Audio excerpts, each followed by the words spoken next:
Captain America is a 1990s superhero movie that, oddly enough, was released in the United Kingdom 2 years before releasing in America. It, along with other movies such as Daredevil, Spider-Man 3, and The Toxic Avenger, were part of the pre-2008 Marvel Cinematic Universe, or the one that I like to refer to as Best Cinematic Universe. You know, the one where Marvel was really hitting their stride before all this other shit came along and ruined it. Captain America was directed by Albert Pyun, don't bother looking him up, and stars Matt Salinger as the titular asshole, Scott Pollan as the very hard to understand Red Skull, and most notably Ronny Cox as President Dick Jones. Dick Jones! Dick Jones!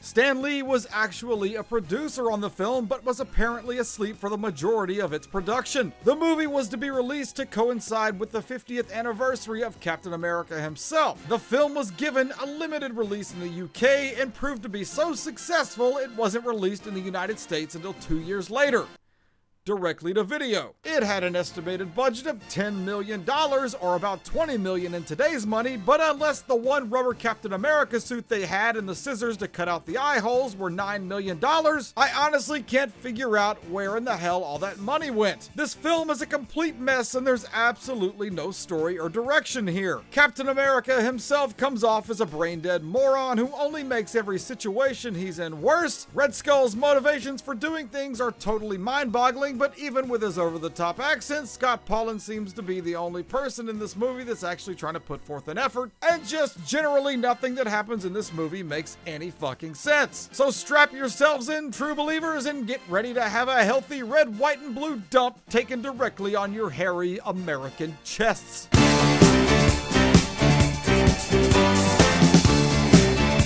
Okay, so before we get started here, one thing you guys need to know about me is I'm a huge Captain America fan. A lot of people don't know that, but I'm probably the biggest Captain America fan ever, probably. But look, I've got my Captain America shirt on.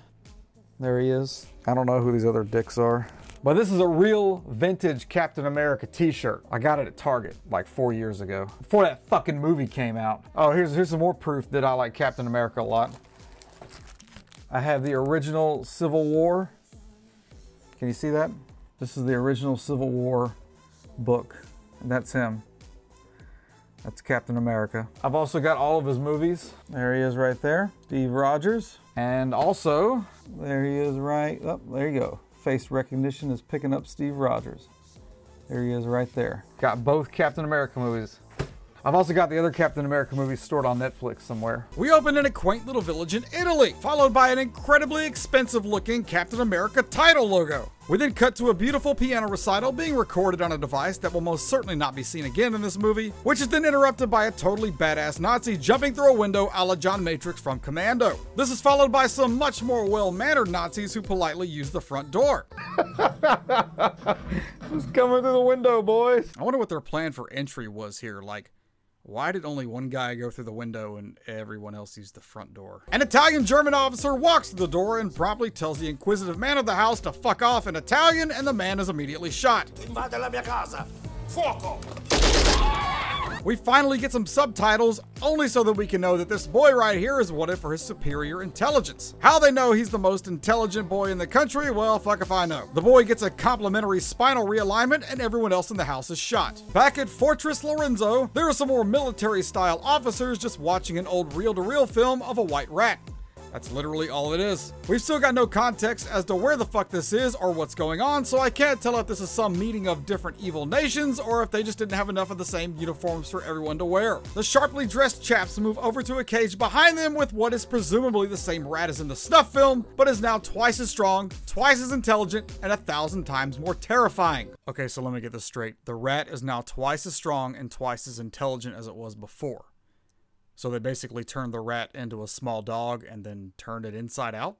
Okay, I'm still with you so far, movie. Okay, so now we're getting some more Nazi symbolism here, which firmly plants the location of this fortress either in Nazi Germany or southern Mississippi. But I still don't get why there's 100 different uniforms. The intelligent boy is placed in a fancy chair to which a female scientist objects. Also, I love how only 25% of the foreign language in this film is put into subtitles.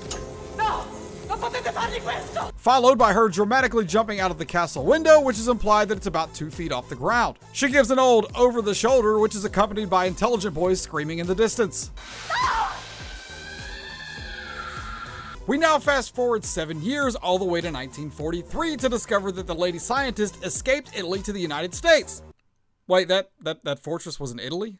But they were all Nazis.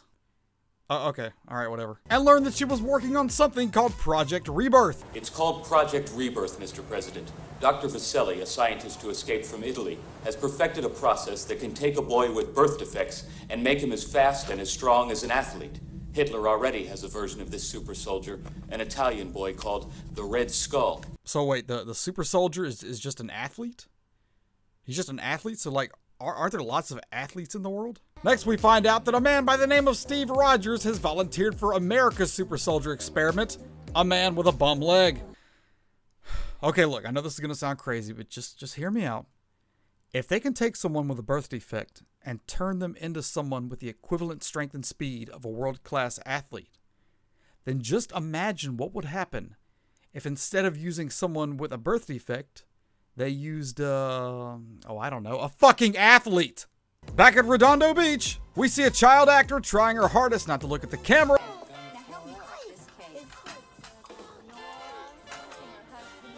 Followed by a shot of soon-to-be Captain America and his mom, who appears to be about 5 years older than he is, engaged in some pointless dialogue. I'd also like to point out that at no point during this movie do we actually find out if Steve Rogers was ever in the military. Seriously, the only reason he's seemingly in this program is because he has a bum leg, and that's exactly what the military is looking for. There will be several scenes in this movie that allude to the fact that he has absolutely no fucking idea what he's doing. The whole gang get ready to take a group photo when Steve suddenly realizes his girlfriend Bernie is nowhere to be found.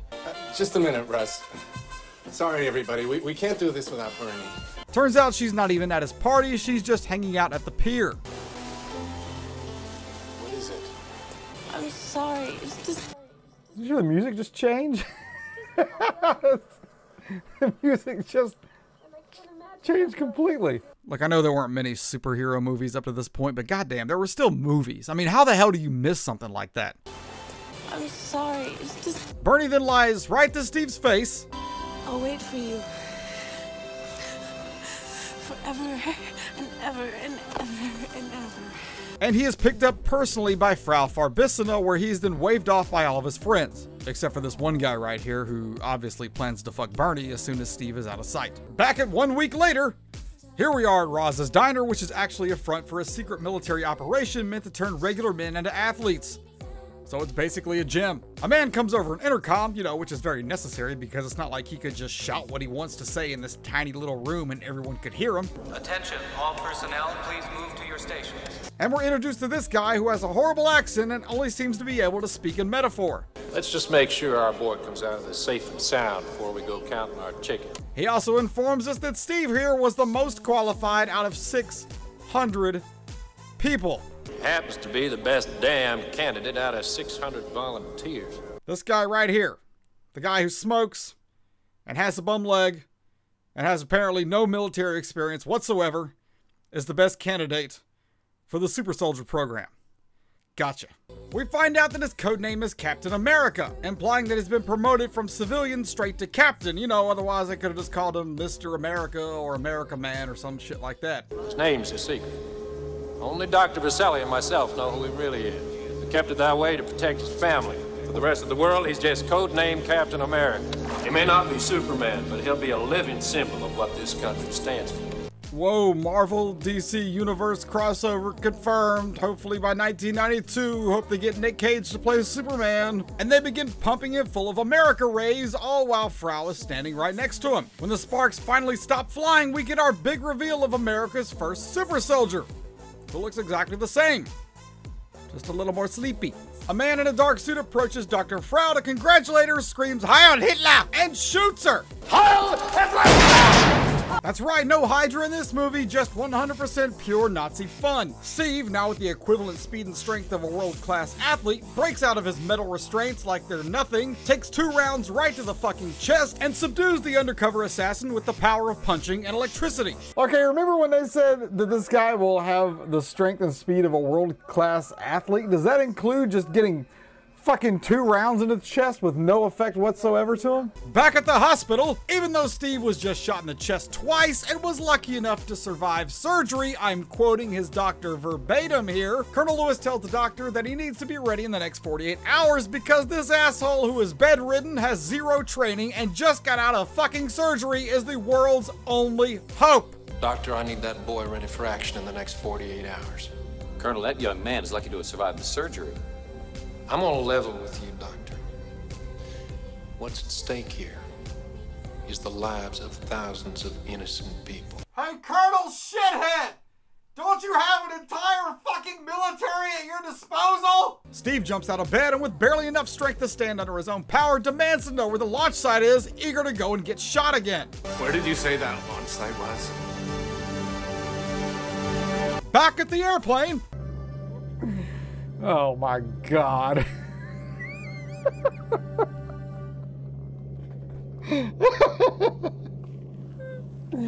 Oh my God. Look at that shit. Why are they making him wear that dumb shit? 10 seconds before Cap is about to be pushed out of an airplane, he decides to bring up 2 very good points about his current assignment. 1, he has absolutely no training with his shield. You all right with that there shield? Could use a little more time to practice. Like about a month. And 2, his camouflage is as useless as tampons in a Taiwanese whorehouse. You got that crazy fireproof uniform Dr. Vaselli made up for you. She didn't know much about camouflage. Nope. But she sure did love the red, white, and blue. All right. Okay. Just hold on a second. He just made an incredibly valid point about this crazy bitch not knowing much about camouflage. And he's like, yeah, I know, but she did love the red, white, and blue. Also, just a minute ago, he said we need this boy ready in 48 hours. Okay, so this is within 48 hours, right? And he just said, I wish I had some more time to practice with my shield. When the fuck did he get any shield practice in?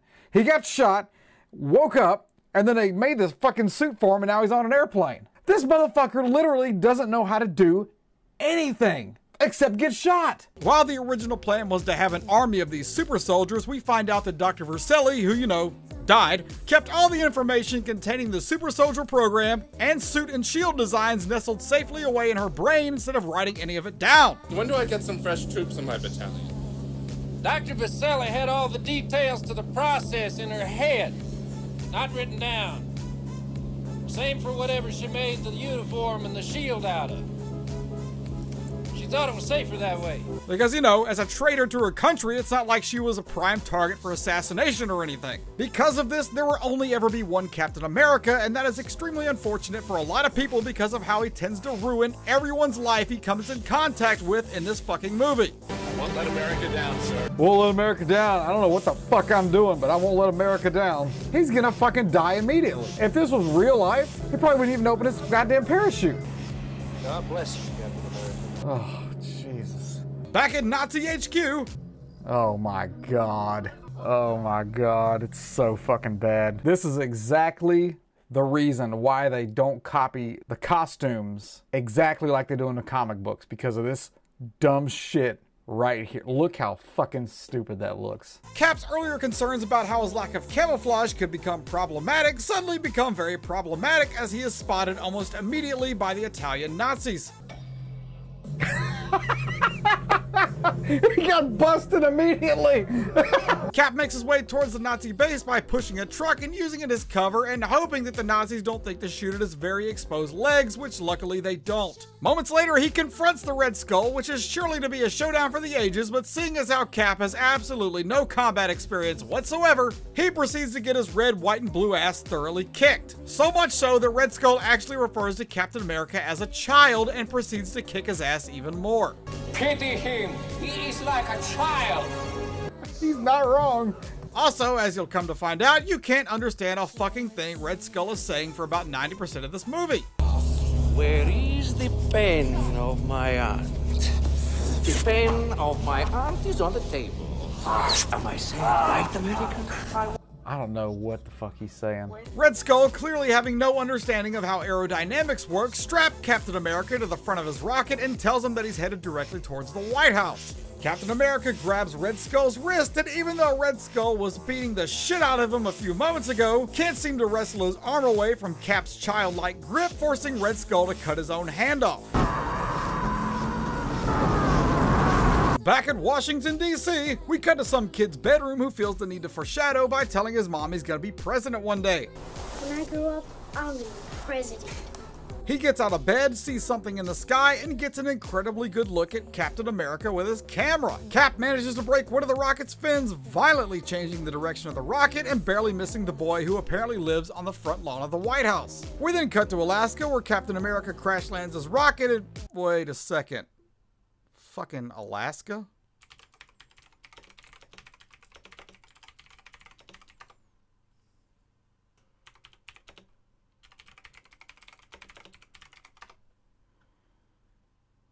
$4,485 miles.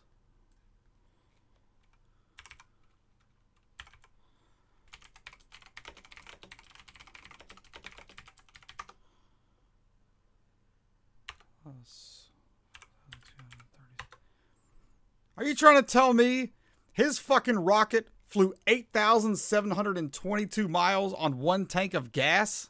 Okay, no. Where the fuck was that, Germany? You're trying to tell me this little fucking rocket had enough fuel to fly from Germany to Washington, D.C. and then to fucking Alaska? And Captain America survived the whole flight? Back in Springfield, Ohio, we see the kid from earlier and his best friend sitting on his bed trying to figure out who the guy on the rocket was, naming such other superheroes as the Human Torch and Submariner.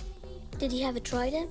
No, we didn't have a trident. Okay, so it wasn't Submariner, and it couldn't have been Human Torch. Now, I actually need to pause here and give this movie a little credit as far as these references go. See, originally I was going to take a crack at this movie because the Human Torch debuted in 1961, which is a good 18 years after this particular scene took place. However, after doing a little research, I found that there was actually a storyline by Timely Comics, who would later be incorporated with other publishers to become Marvel Comics, that took place in 1939 between an android called the Human Torch and Namor the Submariner. There was one other character that showed up frequently during Timely Comics' run, and I'll give you one big fat American guess as to who that was. So good looking out for keeping the canon intact, even though every other part of this movie is complete fucking shit. We then get one of those spinning newspaper montages telling us all about the rise of our favorite boy hero Thomas Kimball, from his humble beginnings in amateur rocket photography all the way to the presidency of the United States of America. Hey look, the Springfield City Council. I wonder if that's anywhere near Springfield. This montage gives us absolutely no new information other than the fact that Tom Kimball was elected president, which we could have easily figured out by skipping the montage entirely and adding a present day lower third to the very next scene. Watch, I'll do it now. It was the greatest thing I ever saw, and I'll never forget it, Sam. Never, ever. President Kimball leaves this week for Rome, where he will join the leaders of 27 nations for a historic summit. Here, President Kimball is giving a speech at the World Summit, where apparently only 3 news channels are interested in what he has to say. And he ends by saying that we're all going to die and solemnly walks off the stage without so much as a whisper from anyone in attendance. We'll all die. Slowly.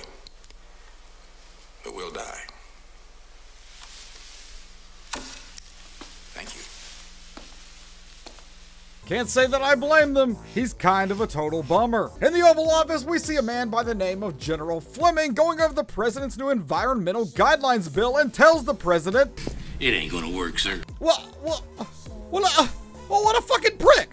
I mean, doesn't he give a shit about the environment? Well, let's just see what's so awful about this proposed bill. Well, sir, I want to live on a clean planet just as much as the next fella. You just simply can't expect us to cut back on our solid waste 90% in 6 months. Oh wait, so 90% of all solid waste in America gone in 6 months? Okay, well, I mean that does kind of sound a little unreasonable, maybe even borderline insane. But I mean, hey, whatever. I mean, can't say he's not trying. At 31 minutes into this shit show, we finally discover that Fortress Lorenzo is definitely, without a shadow of a doubt, located in Italy. Not sure why we couldn't have this information earlier, but hey, you do you, movie. Red Skull explains that he's no longer the Red Skull. After the war, when I was known as the Red Skull. Probably because one of the producers decided that this fucking shit was a bit too horrifying for kids to have to look at for the rest of this movie. But I'm still gonna refer to him as Red Skull just for the sake of me not giving a shit.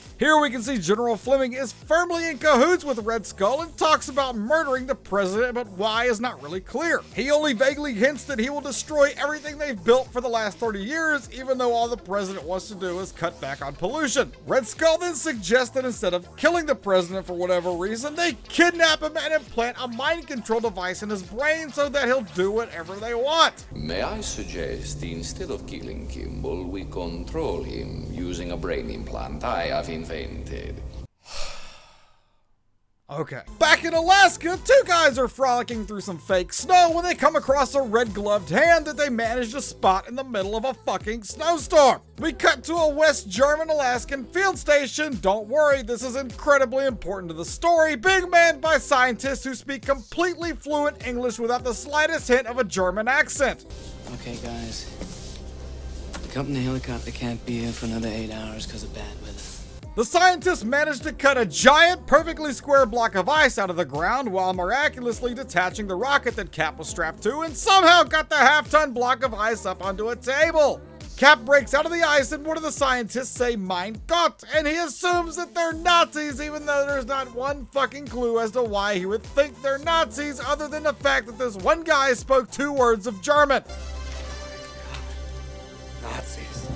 You know, not all Germans were Nazis, you fucking asshole. And Cap flees from the tent like the little pussy bitch baby that he is.